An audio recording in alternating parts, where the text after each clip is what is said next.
Disagreement has raged for a considerable time now. It's all Greg's fault. About who's at fault here for, we're not even sure what happened or how we became at odds, but we're sure that somebody's to blame. And then we discovered a very useful escape, that it's basically Moxie's fault.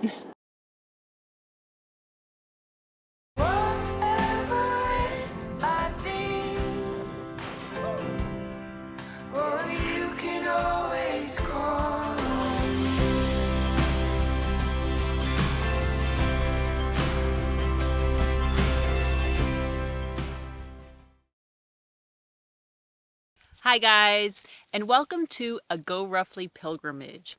We had been riding around the world with our German Shepherd Moxie on the back of my motorcycle for about a year. And in March, Moxie, she passed away due to complications from a knee surgery. We were completely heartbroken. We didn't really know what we were going to do. Greg had gotten into an accident around the same time and broke bones in his hands and wrist. And so everything was just up in the air, and we were really struggling. We decided we needed to do some sort of project to kind of celebrate Moxie, to help us get over the heartbreak that we were feeling, and something before we were going to be ready to welcome a new co-pilot into the pack and continue the adventure, because of course that's what we want to do. I mean, that's what brings light to our lives. And so we came up with a GoRUFFLY Pilgrimage, celebrating the special bond between a person and their dog through the extraordinary activities that people do with their dogs. Yeah, and I picked this on purpose because Moxie and I, we shared a very special bond by riding together, always being together. And I know that there are other activities people do with their dogs that are equally amazing. And so I thought, well, why don't we go and visit those people, learn about those activities, about the bonds that they share, and share it with all of you as well. So that's what we've done. We started in Seattle. Mm-hmm. We rode all the way down to San Diego, and over those several weeks, we visited a load of amazing people and dogs doing amazing, extraordinary things. And so in this episode, the first of a GoRUFFLY Pilgrimage, we are going up to Seattle. We're in Bremerton. This is all of our stuff that we're taking on a GoRUFFLY Pilgrimage, including all the goodies that we're giving away in our pilgrimage gift bags, our motorcycle seats, all of our motorcycle gear and camping gear, and everything worked out really well. We were able to check our carry-on, so we didn't even have to bring them onto the plane. We got another shuttle that brought us to Bremerton about an hour, and now we're here, and now we're waiting for an Uber. Triumph of North America came on board and just were incredibly excited and generous and supportive, and helped us out with the contribution of these new bikes. Wow. I just got my brand new Triumph Tiger 900 Rally Pro. It looks awesome. Brothers Powersports, they really got behind us and were able to get us the Mission Trail Max Dunlop tires, which is very cool about that. What you're seeing here, this is Moxie's cockpit that we had sent out here because this is what's going to be mounted on my bike for the pilgrimage. So we're going to take this out. What we need to do is look for longer screws for the back for the mounting, because on the rack these screws are probably going to be too short to fit the base plate of the cockpit. These are screaming beasts of motorcycles. You'll see in the episode we're, I guess, acclimating a little bit. I mean, it's a lot of bike that, I'm coming back from injury. And the other thing is I had my seat done. So if you take a look at my seat, you're gonna see that it's been carved out. They had an issue with the seat being too high. So what I did, I made a little bit of a bucket on the seat, and I also made it a little narrow on the front, as well as lowering the seat as much as I could. That way they're able to be on a comfort zone with lower seat and being able to reach the floor as much as they could. I did this one right here on a marine graded vinyl with the stitching on the sides, black on black. I have different types of materials. This one right here is very durable if you're going to do a lot of off-road, if you're going to be going on all weather. So this right here will be the one that I recommend. And on Greg's, his suspension was lower, so his bike is actually lower. I am far taller in character than I am in stature, which doesn't necessarily say much about my character either. But I am not tall enough for this bike. And so Touratech did an amazing, and they provided a progressive lowering kit and makes this much more rideable for me, lets me get my feet down. I'm a little bit apprehensive. It doesn't feel that big, but it's a new bike, and I haven't ridden a new bike in a long time, or a different bike in a long time. And Greg did that thing where he was like, I'm still testing my hand, so I don't want to put the cockpit on the back of my bike, so he put it on mine. I have been defamed. I have been attacked in my personhood that I have placed the cockpit on Jess's bike for the very appropriate and reasonable reason that I am still recovering. This is the first time I'm getting on a bike, any bike whatsoever, since this happened almost 4 months ago. And yeah, I mean, give me a break. So I get to ride as if I'm riding with Moxie, which I'm not, but I'll ride with her cockpit, which I love to do. And at the same time, we have a couple of exciting activities and individuals to meet and participate in. Stick around. Roughly Around the World, which is the Around the World adventure that we've been on now for a little over a year. A GoRUFFLY Pilgrimage, which is our tribute to Moxie. Moxie is our German Shepherd. She was 75 pounds. There she is right there. She was from Guatemala, which is where we got her, and she was almost 7 years old when she passed. Down, good boy, good boy, good down. And so after we ride, Yeah, exactly. So I take his goggles off, and he has to have a little celebration where I go, good ride, and he goes crazy. Just a quick timeout to tell you about a GoRUFFLY Pilgrimage post-game show. So we've teamed up with Fernandez-Baker, and one of their experts is going to sit down with us and answer all of our questions and your questions that come up as we visit these extraordinary activities. So leave your comment down below. Yep. Email us at info@GoRUFFLY, and we'll answer as many as we can. Best chore ever. I get to select all of the different things that I'm going to give in the GoRUFFLY Pilgrimage gift bags to the different activities. Today I'm getting all set up here. This is going to be for the dog show that we're going to. So we've got the attractive GPS collar for the dog. We've got Kongs. We've got mobility squares and the Omega Bites from Zesty Paws. And then we've got this great stuff from Wolfgang Bakery. So they've got the cheese and bacon little bites, a bully stick. They all love these. Some of these turkey tendons. These are yummy. And for Ruffly, we're going to be giving away one of our New Horizons Trekker bandana, either in the wildflowers or in the seascape, depending on if it's a male or female. And then the owner is going to get one of our crossbody bags. Well, Moxie isn't with us anymore. Her cockpit is. And so I want to carry along her tractive. And so we can still have our Moxie miles as we do a GoRUFFLY Pilgrimage. This is Moxie's ashes. This is the keychain I've been using, this whole time. Mm-hmm. And then her Born to Chomp. Oh, I love it. And just sits beautifully. Oh, that's nice. We've got our A GoRUFFLY Pilgrimage gift bag locked and loaded into Moxie's cockpit. We're heading off for our first pilgrimage activity. It's a dog show. I think it's fitting that we're doing this as the first activity, this dog show, because it is what you think of as a dog activity. Yeah, you don't really think of puppy yoga. Maybe you think of search and rescue, sort of. You don't think of dock diving. No. But when you think of people doing things with their dogs, you think of a dog show. I love that I'm seeing all of these different breeds out here. Like, they just make me so happy to see them because they're all like unique. You normally just see mutts and you see things on the street. Rarely will you see like purebred dogs, and here they're all here and they're all different looking. It's so fun for me. This was the dog that I originally wanted before Moxie. I wanted a Newfoundlander. Look how big that creature is. How big it would be on the back of my bike.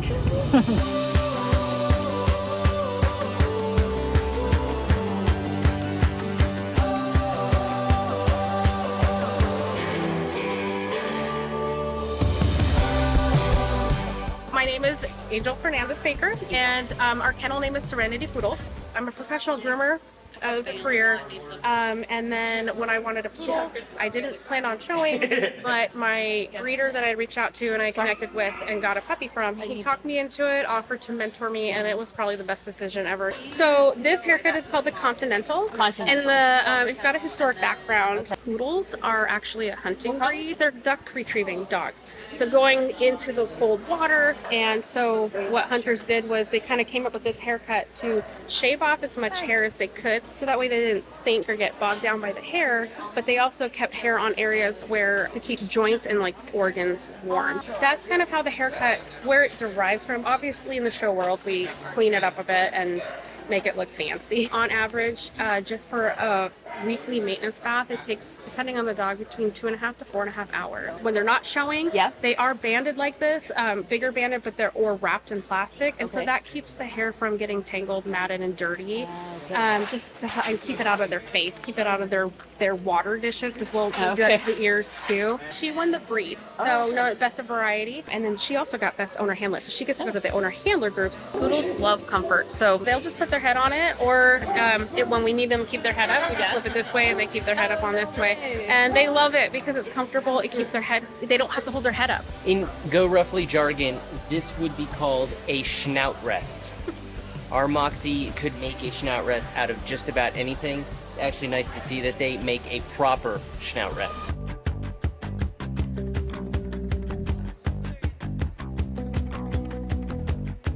We've walked around this whole facility a couple of times just to take it all in as I am breaking in new boots. I think it's fair to say at this point that my dogs are barking. It's like they're in a holding pattern. They're all like getting ready to land because there's only one on the airfield allowed at a time. It's like your whole campsite here with your camp chairs and your power tools and all that, and then like this noose thing that holds all the heads up so you can, I mean, it's a whole thing, each of these stations. This was a very new experience for me. I don't know.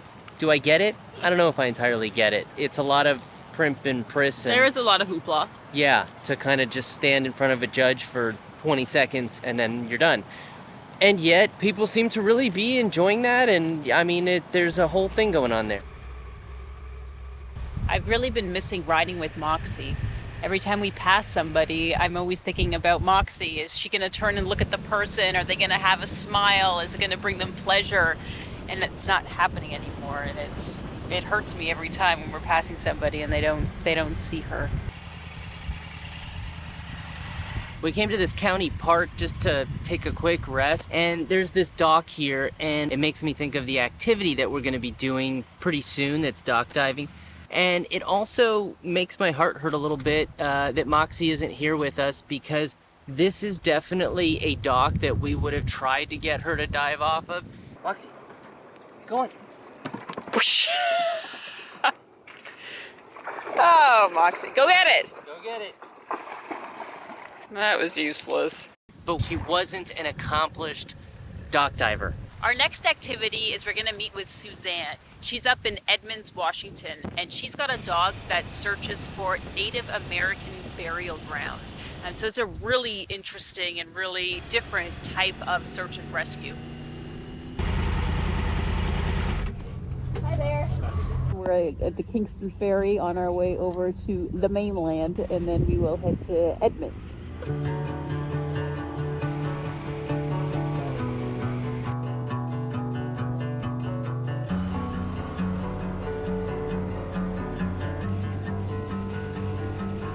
I am a human remains detection handler. I have 2 dogs, Canine Cab, who is 13 and a half years old. My other dog is a 4-year-old Killy, who has only done human remains detection ever since he was born. Cab, he has been certified in avalanche disaster, air scent, and human remains detection.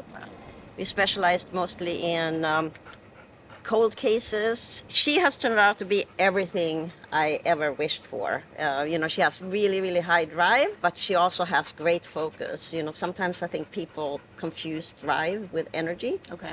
And I see a lot of really, really high energy, kind of excited dogs that can't focus. She's been on disaster searches. We went on the Osa landslide search where 43 people died and the whole community was wiped out in 2014. and she had 3 finds on that. And that was actually a turning point for me, because I found that, you know, the life find, you know, that's what we celebrate, that gets all the attention, and I connected emotionally with the families that were left behind when they didn't find. So we train on really, really low thresholds of odor, oftentimes in cemeteries, old pioneer cemeteries. Yes, what a good girl you are! Look at you! Look at you! Did you find another one? Did you find another one? Probably 3 years ago, I became interested in, you know, when they found all of the Native American children in the Canadian boarding schools. That really touched me. And there are over 400 boarding schools in the United States where they think there may be Native American children buried. And I ended up connecting with an archaeologist over in Eastern Washington, and ended up going to Fort Simcoe, which is the first boarding school in the United States. And we started a project with him where we started locating and plotting where, you know, there may be Native American children buried. Wow. And then he comes after and does the ground penetrating radar. And then of course it's totally up to the tribal communities what they want to do with it. But they were never able to perform the rituals with their children. And so those souls, those spirits are not, they're not at peace. Yeah. And so they can go back and kind of close out. Tell me a little bit about how you would describe your bond with Keb. Yeah. Well, I mean, she's my heart dog. I say she's my forever dog. She is my hero dog. And I wrote a book about her with a colleague called A Dog's Devotion. And I think what I try to convey there is the special bond that we develop with our dogs. I think, you know, the life and death kinds of things that we've experienced together. We've been dropped by helicopter on Mount Rainier. You know, we've seen death. We've been lost together. I've been sitting in the forest crying with her by my side. It's like those experiences, I think, are, you know, very special. How do you see Moxie having done at her little sniff search attempts? It's a pure failure. I have placed pieces of the hot dog in various spots along the fence. Moxie, search! Search! But our little hot dog idea, that didn't It's work. never the dog's failure, it's the handler's It is, failure. I know, Yes. right?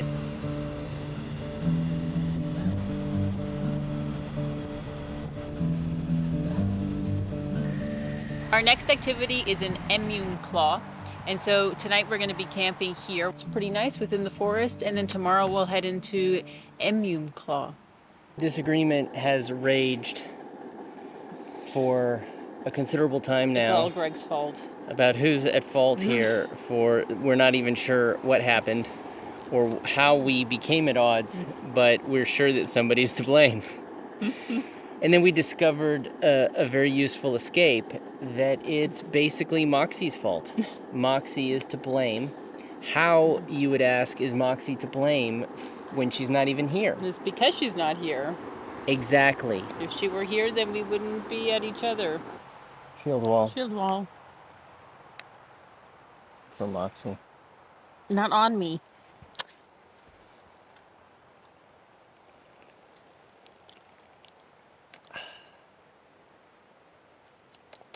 Tasty. It's not supposed to be. 1, 2, 3, 4. It gives me some additional height, or sort of allows me to have not additional height. What is it? Careful. Cloak. It's a dog show in the Hoya. What's the name of the town? Hoya.